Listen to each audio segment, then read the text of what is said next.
Isolated Trump. China ramps up a war and sends military to warn US of red lines in South China Sea. The soldiers run through the forest, through the surf, through smoke and flames, ready to die for the motherland. The video, one of a series that has recently appeared online in China, climaxes with the launch of 9 ballistic missiles and a fiery barrage of explosions. Chinese propaganda is rarely subtle or particularly persuasive, but the torrent of bombast online and in state media in recent weeks is striking and potentially ominous. The targets are China's main adversaries, the United States and Taiwan, which are moving closer and closer together.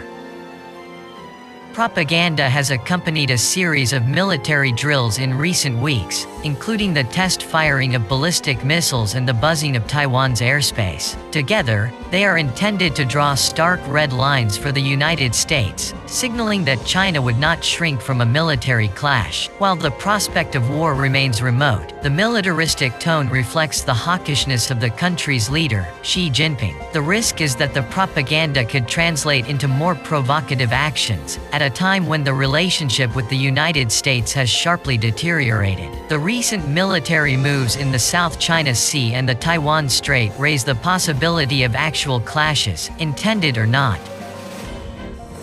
In Washington, President Trump's hospitalization for treatment of COVID-19 has overshadowed everything else, creating the impression that his administration is in chaos and raising fears of a decision-making void. Secretary of State Mike Pompeo cut short his trip to Asia this week, although he is expected to push for confronting China when he meets in Tokyo with his counterparts from Australia, India and Japan. China is already facing pressure over Taiwan and is pressing other disputed territorial claims, from the South China Sea to the Himalayas. If China feels directly challenged on any of those fronts, Mr. Xi may not be able to back down, having primed the public for a combative stance. The voice of the Communist Party's hawks warned recently that the United States was playing with fire by supporting Taiwan, which Beijing claims as part of a unified China. Taiwan's president, Tsai Ing-wen, the editorial went on, would be wiped out if she moved against Chinese sovereignty. Bonnie S. Glazer say he don't think it's just bluster, and he don't think it's just about venting anger, said director of the China Power Project at the Center for Strategic and International Studies in Washington, who is an expert on Taiwan and China. He added that he thinks there is growing pressure and that Xi Jinping finds that it's useful to display that pressure. More bombast is to come. The latest propaganda surge has coincided with the 70th anniversary of the Korean War, also known in China as the War to Resist U.S. Aggression and Aid Korea, which has long served as an instrument for stoking anti-American sentiment. Chinese forces intervened in the war on October 19, 1950, and, as official narratives here have it, ultimately drove the American-led United Nations forces back to the 38th parallel in a heroic triumph of the newly established People's Republic of China. With U.S.-China relations at a new low, officials and propagandists are using the anniversary to remind Chinese people that the nation has stood up to the world's superpower before and prevailed. A memorial museum dedicated to the conflict recently reopened in Dandong, a Chinese city across the Yalu River from North Korea. A series of films about the war is also rolling out to carry forward the great spirit of resisting U.S. aggression, as the description of one documentary put it. Aimed to Chinese diplomacy of late, it tells the story of a combat engineering unit keeping a crucial bridge intact during one of the last battles of the Korean conflict. Hu Zijin say that never underestimate Chinese people's determination to safeguard national security. Mr. Hu,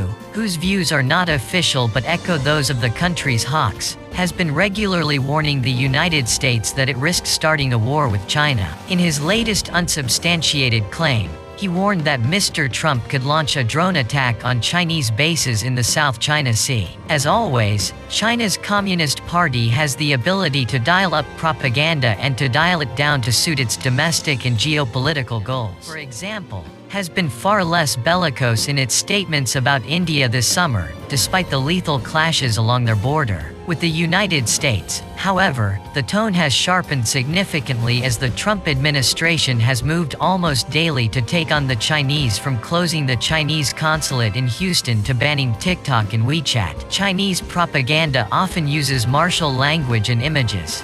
The fight against the coronavirus was declared a people's war.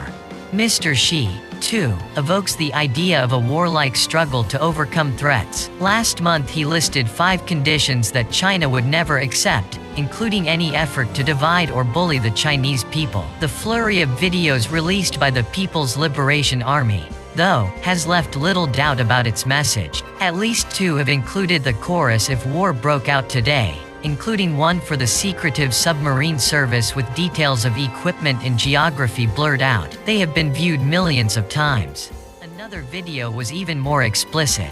It featured a bombing run with an H-6 strategic bomber, zeroing in on a satellite photograph of a runway at Andersen Air Force Base in Guam. After briefly going viral, the post was removed without explanation. The new propaganda campaign has also emerged amid the increased military activity. This summer, China and Taiwan each held annual training exercises that simulated attacks across the Taiwan Strait. In one video, released by China's Eastern Theater Command, troops rehearsed a landing on a beach on Hainan, the island off China's southern coast whose geography is similar to Taiwan's. Since then, China has repeatedly tested Taiwan's defenses with air and sea patrols. Twice last month, squadrons of fighters and bombers crossed the unofficial median line over the Taiwan Strait, which both countries have largely observed for decades.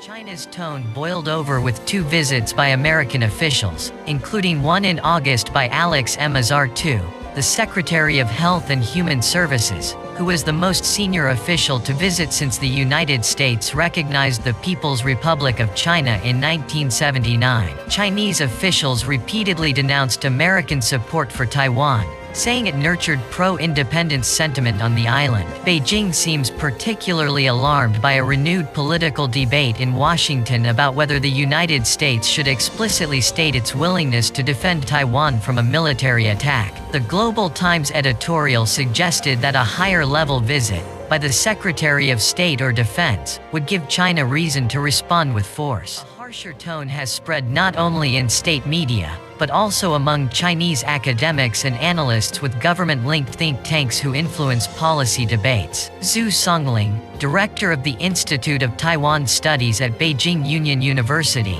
said in a telephone interview that the Trump administration was testing China's bottom line. The United States has been playing the Taiwan cards too often and with too much intensity, he said. An editorial by the Council for the Promotion of Peaceful National Unification recounted the wars in Korea, in India in 1962 and in Vietnam in 1979 to warn that China would not be intimidated. The United States, India, and Vietnam have all experienced strategic misjudgments in their military contests with China, and they have paid irreparable prices, it said. Dingley, a professor of international relations at Fudan University in Shanghai, argued in an article that the risks of conflict over the island were rising. He said, in a telephone interview, that China could deter Taiwan and the United States from underestimating its resolve by declaring its willingness to use force if pushed. The United States unfortunately may mislead Tsai Ing-wen to misjudge the strategic situation, Professor Shen said. In an extreme situation, every country has a right to shoot first. Others are pushing back against escalatory rhetoric, warning that it could become a self-fulfilling prophecy. The wolf warrior spirit is contrary to Chinese traditional culture, Yuan Nancheng, a former Chinese diplomat who is now with the China Institute of International Studies, wrote in a paper published in late September. If it entraps public opinion, the consequences will be worrisome.